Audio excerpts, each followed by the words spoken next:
Tol Cipularang yang menghubungkan Jakarta dan Bandung dikenal sebagai salah satu ruas tol yang memiliki kisah misteri paling terkenal di Indonesia, terutama di kilometer 90 hingga 100. Meskipun jalan tol ini mempercepat perjalanan, banyak pengendara mengalami kejadian aneh atau bahkan kecelakaan yang seringkali sulit dijelaskan. Beberapa kisah seram dan pengalaman mistis membuat area ini mendapat reputasi angker.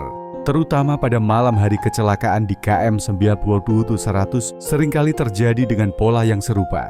Kendaraan tiba-tiba oleng, pengemudi merasa hilang kendali, atau mendadak mengantuk berat.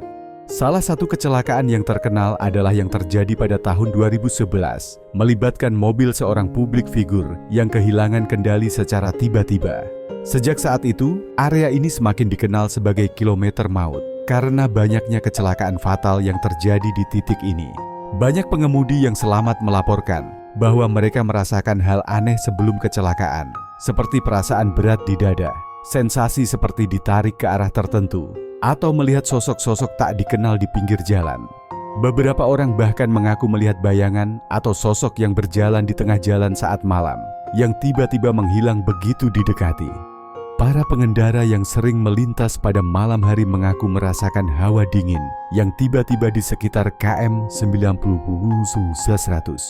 Ada juga yang mengaku mendengar suara-suara aneh seperti tangisan atau rintihan, padahal kondisi sekitar sepi. Penampakan yang paling sering dilaporkan adalah sosok perempuan berambut panjang mengenakan baju putih yang berdiri di pinggir jalan atau bahkan melintas di depan mobil. Sosok tersebut seringkali membuat pengemudi terkejut dan refleks membanting setir, yang kerap menjadi penyebab kecelakaan.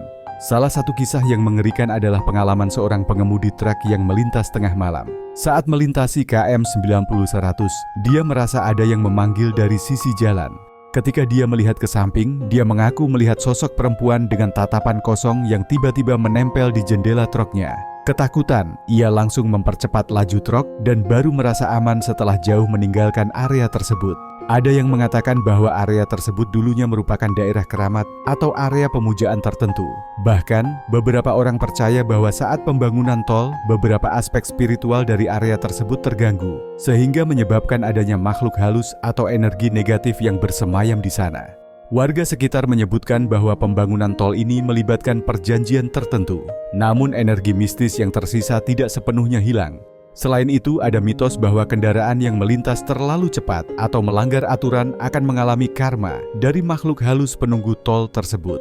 Tak sedikit yang percaya bahwa ketika melewati KM 90-100, penting untuk menjaga etika, fokus dan hati-hati agar tidak mengusik keberadaan yang ada di sana. Bagi yang percaya, banyak pengemudi dianjurkan untuk berdoa atau mengucapkan salam ketika melintasi area ini, terutama pada malam hari atau saat berkendara sendirian. Pengemudi seringkali mengaku melihat sosok gaib yang mengganggu pandangan, mengaburkan jalan, atau memunculkan halusinasi. Banyak pengendara juga menyebutkan bahwa mereka mendadak merasakan kantuk berat atau linglung hanya pada area tersebut, seolah-olah ada yang mempengaruhi kesadaran mereka. Setelah melewati area tersebut, efek tersebut tiba-tiba hilang dan mereka kembali merasa normal. Kesimpulan, meskipun kisah-kisah seram ini belum bisa dibuktikan secara ilmiah, banyak masyarakat yang percaya bahwa ada kekuatan lain di KM 90-100, Tol Cipularang yang tidak bisa dijelaskan hanya dengan logika. Rasa takut ini membuat banyak orang lebih berhati-hati saat melewati titik tersebut, terutama pada malam hari. Tetap waspada, berdoa, dan menjaga keselamatan adalah hal yang selalu disarankan bagi siapapun yang melintasi jalan ini.